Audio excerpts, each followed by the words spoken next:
মন্দির, নির্বিচারে চালানো হয়েছে অত্যাচার। উঠে এসেছে ধর্ষণের মতো ন্যক্কারজনক ঘটনা। না, কোনো ভিত্তিহীন কথা বলছি না, তথ্য প্রমাণ সহ সামনে এসেছে সংখ্যালঘুদের উপর নির্যাতনের ভয়াবহ রিপোর্ট, যা জানলে গায়ে কাটা দেবে সকলের।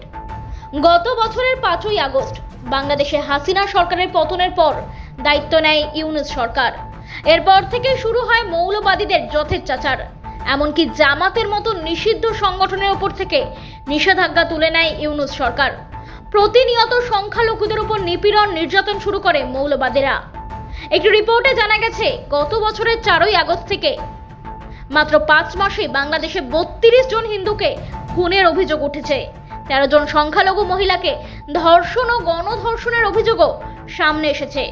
শুধু তাই নয়, আঘাত নেমে এসেছে সংখ্যালঘুদের উপাসনালয়। ধ্বংস করা হয়েছে 133টি মন্দির। রিপোর্ট অনুযায়ী সরকার বদলের মাত্র 15 দিনের মধ্যে 2010টি সাম্প্রদায়িক হিংসার ঘটনা ঘটে বলে জানা যায়। এমনকি চাপের মুখে বাংলাদেশ সরকার স্বীকারও করে নেয় এর মধ্যে 1769টি ঘটনার প্রমাণ পেয়েছে তারা। এর মামলাও শুরু হয়, তবে সেই মামলায় খুব বেশি তৎপরতা দেখা যায়নি সরকারের তরফে। উল্টে মুখে কুলো পেটেছিলেন ইউনূস সরকার, এমনটাই অভিযোগ সামনে উঠে আসছে।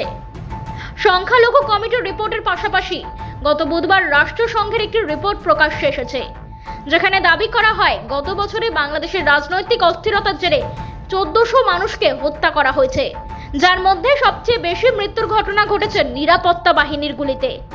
হাসিনা বিদায়ের পর থেকে বেলাগাম নির্যাতন হয়েছে সংখ্যালঘুদের উপর। তাদের দোকানপাট, পূজাস্থলে ভাঙচুর চলেছে। বাংলাদেশের এই ধ্বংসলীলার সব থেকে বেশি প্রভাব পড়েছে গ্রামীণ ক্ষেত্রে।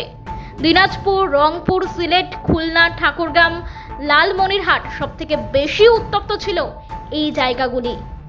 ব্যুরো রিপোর্ট, আর ভেনাম নিউজ।